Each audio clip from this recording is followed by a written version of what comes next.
नमस्कार दोस्तों, मैं घनश्याम मुलानी विश्व भारती में आपका बहुत बहुत स्वागत करता हूँ।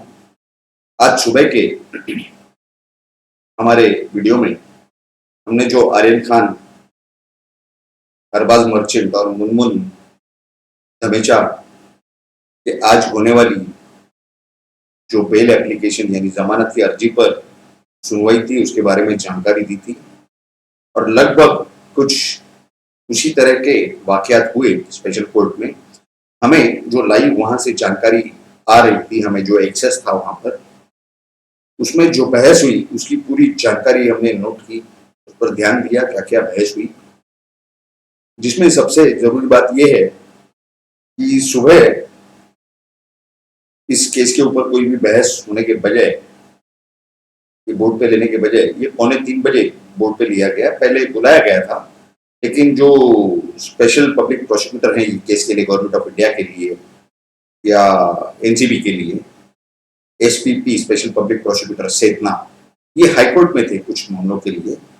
इसके लिए वो दोपहर में आने वाले थे, तो 2:45 बजे जब ये केस को कॉल आउट कर दिया गया, उस समय शाहरुख खान के बेटे आर्यन खान, उनके वकील, पुराने वकील जो इस केस में भी हैं वैसे, सतीश मानी शिंदे, एडवोकेट सतीश मानी शिंदे, ये वहां पर हाजिर थे, उपस्थित थे कोर्ट में। और इनके जो नए और senior council advocate Amit Desai, ये भी उपस्थित थे।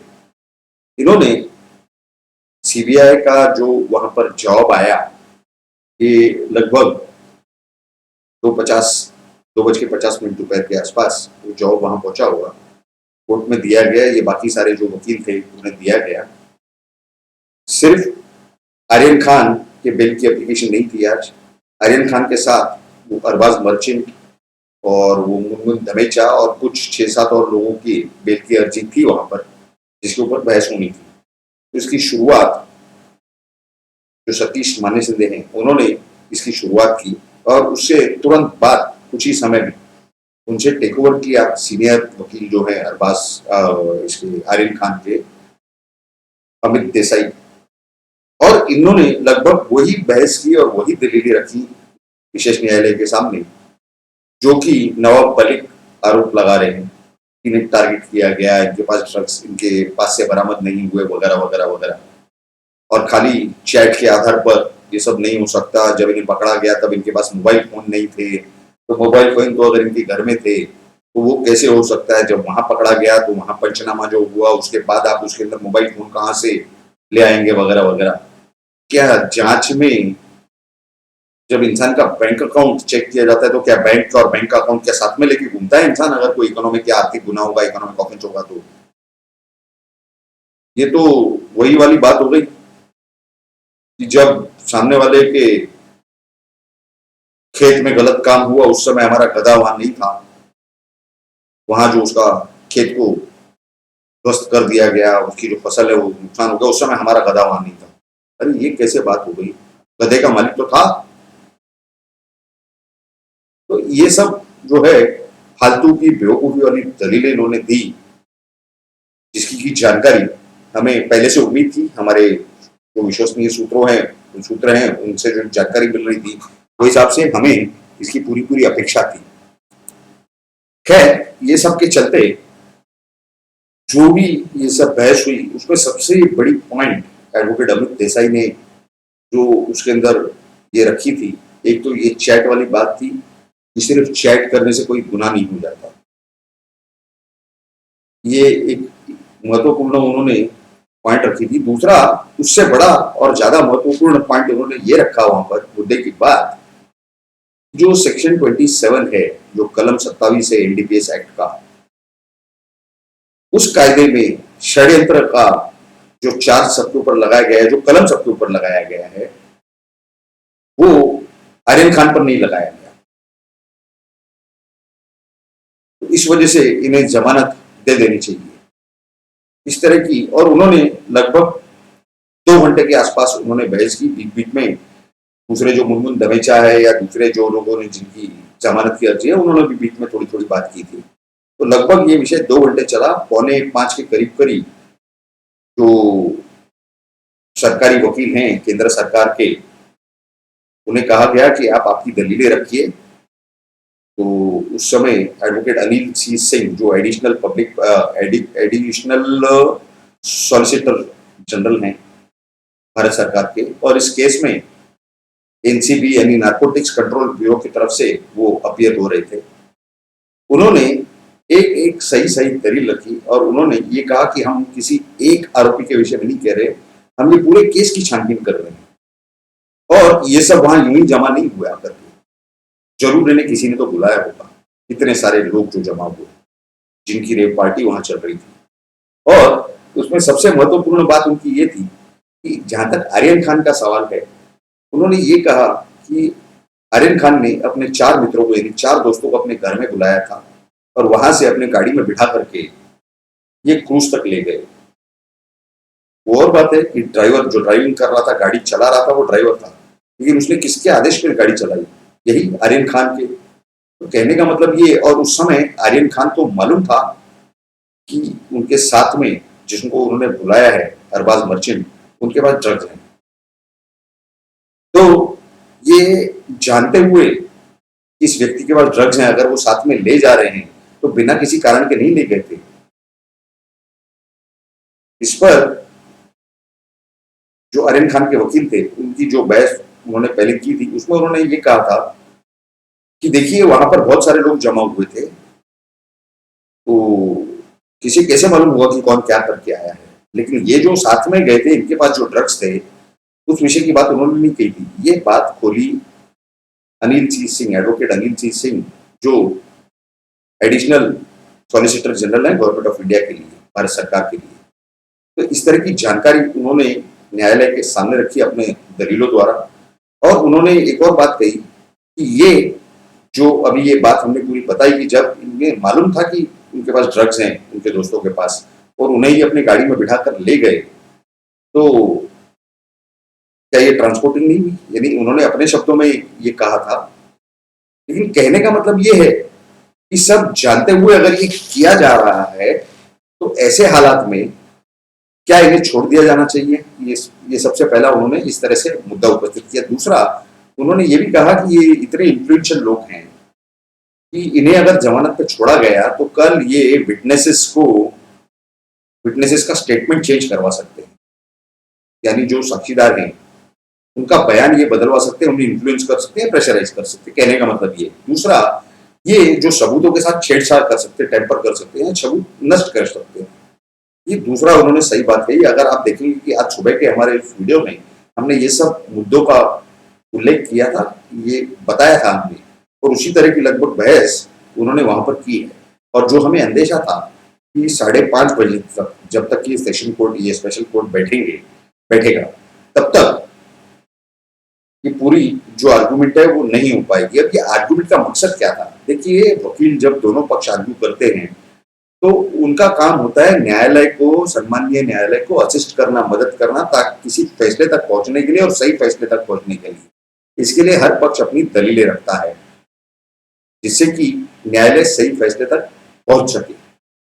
ये वकीलों का काम होता है, ये लोग कर रहे थे।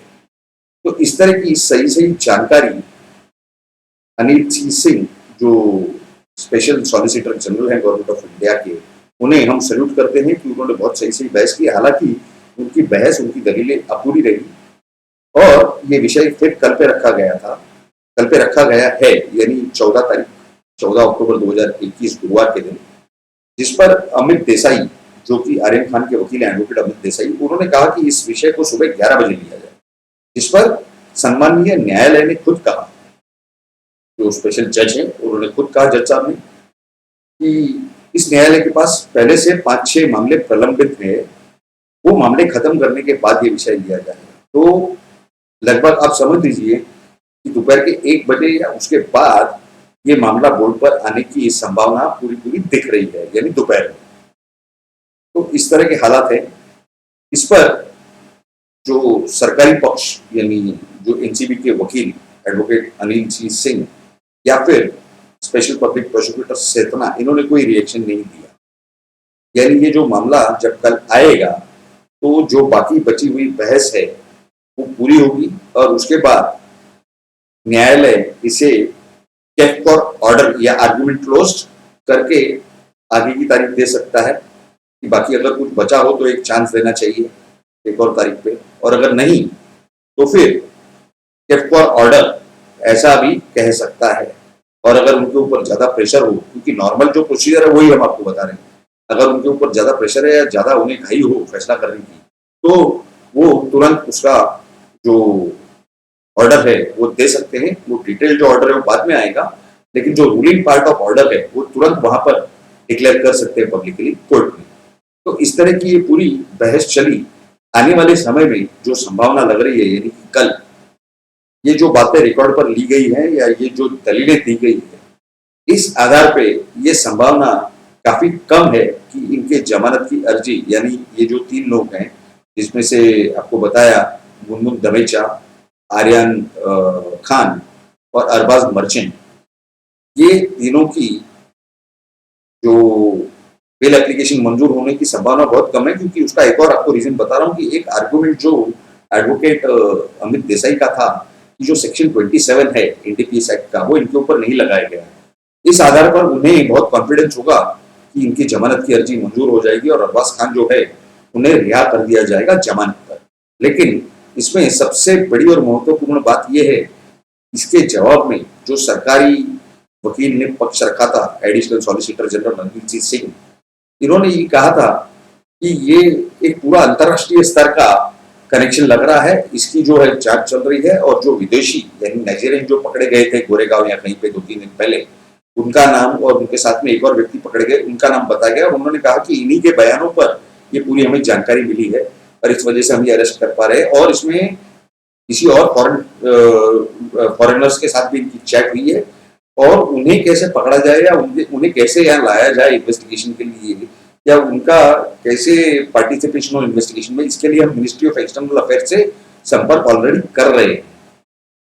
तो इस तरह की उन्होंने पूरी जानकारी दी। इसका मतलब ये नहीं हुआ कि जो कॉन्स्पिरेसी यानी षड्यंत्र का जो सेक्शन है, कलम है या चार्ज है, वो अरबाज खान पर, आर्यन खान पर नहीं लगा है। क्योंकि जब बाकी सब पर लग गया, तो जब वहां लेके जाने वाले ड्रग्स यही थे, तो और वो भी उन्होंने ये बताया कि उस चैट में जो भी क्वांटिटीज यानी जो संख्या थी, जो मात्रा थी ड्रग्स की जो ऑर्डर किए जा रहे थे, ये या तो खुद ऑर्डर कर रहे थे या अरबाज मर्चेंट के थ्रू ऑर्डर करवा रहे थे, इनके कहने पे ऑर्डर हो रहा था। वो कोई छोटी मोटी क्वांटिटीज नहीं थी 2-4 इंडिविजुअल ने कंज्यूम करने जैसी या लेने जैसी, ये बल्क में ऑर्डर कर रहे थे, यानी कमर्शियल क्वांटिटी ड्रग्स की ये मंगवा रहे थे, यानी ये उसमें बड़े लेवल पर बड़े तौर पर डीलिंग कर रहे थे। तो ये और किसे किसे सप्लाई कर रहे थे, जो छोटे मोटे डीलर इन्हें सप्लाई कर रहे थे, वो तो कुछ लोग पकड़े गए हैं। ये भी जानकारी special public prosecutor Anil ji Singh ji ने वहां स्पेशल विशेष न्यायालय में दी है। कहने का मतलब ये है कि अब ये जो कमर्शियल क्वांटिटी जो ये बाहर ऑर्डर प्लेस कर रहे हैं, तो ये और कौन से इसके अंदर बॉलीवुड के लोग हैं या बॉलीवुड के जो स्टार्स हैं उनके बच्चे हैं जो इनके साथ ये सब करते हैं। क्योंकि इनका पिछले 7 या 8 साल से अरबाज मर्चेंट के साथ दोस्ती है, और पिछले लगभग 4 साल से ये खुद ड्रग्स लेते हैं, ऐसा इन्होंने कबूली जवाब एनसीबी को दिया है। इस तरह के सूत्रों से पूरी पूरी जानकारी मिल गई। और सबसे बड़ी बात इसके अंदर ये है कि जब ये लोग साथ में हैं, तो और कौन कौन ये पूरे रैकेट के अंदर जुड़े हुए हैं, इसकी इन्वेस्टिगेशन चल रही है। तो यानी ये नहीं कहा जा सकता कि इनके ऊपर अभी तक षड्यंत्र का चार्ज लगा नहीं है या सेक्शन लगाया नहीं गया है। आगे इन्वेस्टिगेशन चालू है, मतलब वो लग सकता है। यानी ये संभावना आज की तारीख में, आज की परिस्थिति में नकारी नहीं जा सकती कि ये भी षड्यंत्र में शामिल है। इस तरह का अंदाजा नार्कोटिक्स कंट्रोल ब्यूरो ने विशेष न्यायालय को दे दिया। और दूसरी बात, जो इन्वेस्टिगेशन वो कर रहे थे उसके जो कुछ महत्वपूर्ण कागजात थे वो उन्होंने स्पेशल जज को पढ़ने के लिए दिए थे, जो कि वो पढ़ चुके हैं। उनके नजर में, उनके ध्यान में ये जानकारी आ चुकी है कि किस तरह का ये सब प्रकार चल रहा है, किस तरह के ऑफेंसेस चल रहे हैं। तो इस हालात में 99.5 कहिए या 99.9 कहिए, इनका ये जो बेल एप्लीकेशन है ये मंजूर होना और इनका जमानत पर छूटना ये बहुत ही ज्यादा कठिन है। क्योंकि एनसीबी जिस तरह से काम कर रही है उस तरह से ये लग रहा है कि ये पूरे ड्रग रैकेट के ये किंगपिन हो। इस तरह से बहुत संभाल कर और सही तरीके से एनसीबी इस पूरे केस की प्रकरण की जांच कर रही है, ऐसा सूत्रों से जानकारी मिल रही है। और आज जो बहस स्पेशल कोर्ट में हुई उससे भी यही लग रहा है। खैर, क्या होने वाला है वो तो हमें आने वाले कुछ दिनों में मालूम होगा। कल बहस होने जा रही है और जो सरकारी पक्ष वहां पर रखा जाएगा स्पेशल कोर्ट में, उस पर भी हमारी नजर बनी रहेगी। जो भी कुछ आर्गुमेंट होता है उस पर हमारी नजर बनी रहेगी और उस विषय पर कल शाम में या रात में फिर हम आपको पूरी जानकारी लेकर आपके सामने हमारे वीडियो द्वारा जरूर उपस्थित होंगे। आपको हमने इस एपिसोड में, इस वीडियो में जो भी जानकारी दी, अगर आपको अच्छी लगी हो तो जरूर इस वीडियो को आप लाइक कीजिए और आपके सभी दोस्त, मित्र, परिवार, रिश्तेदार और आपके सहकारी, यानी जहां पर आप प्रोफेशन में काम करते हो, आपके ऑफिस में, आपकी कंपनी में, सभी के साथ इस वीडियो को जरूर शेयर कीजिए, आपके अड़ोस पड़ोस के लोगों के साथ, ताकि उन्हें भी सही सही जानकारी प्राप्त हो सके कि किस तरह से क्या चल रहा है भारत देश में, हमारे देश में। और ये सही सही जानकारी सब तक पहुंच सके, इसके लिए हमें आपकी भी मदद होना जरूरी है, मदद मिलना जरूरी है।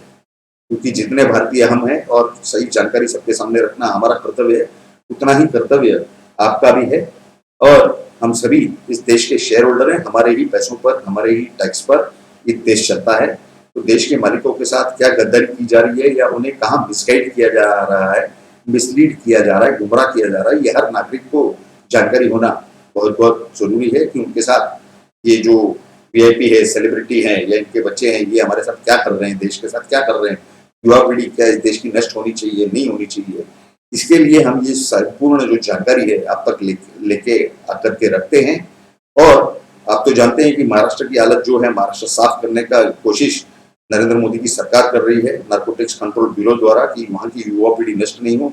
लेकिन महाराष्ट्र की सरकार वो नहीं चाहती। वहां के जो मंत्री नवाब मलिक, वो तो बार बार रोड़े अटकाते हैं इनकी जांच में, क्योंकि कल ही की खबर है कि जो समीर वानखेड़े हैं उनका पीछा किया जा रहा था। वो सिविलियन थे, पुलिस वाले थे, क्या थे, ये आप आपकी राय जरूर नीचे कमेंट बॉक्स में लिख करके हमें बताएं। पूरे एपिसोड के बारे में आपकी राय लिख करके हमें जरूर कमेंट बॉक्स में बताएं। आप सभी लोगों ने इस वीडियो को पूरा अंत तक देखा, इसके लिए आप सभी का बहुत बहुत धन्यवाद। भारत माता की जय। जय हिंद।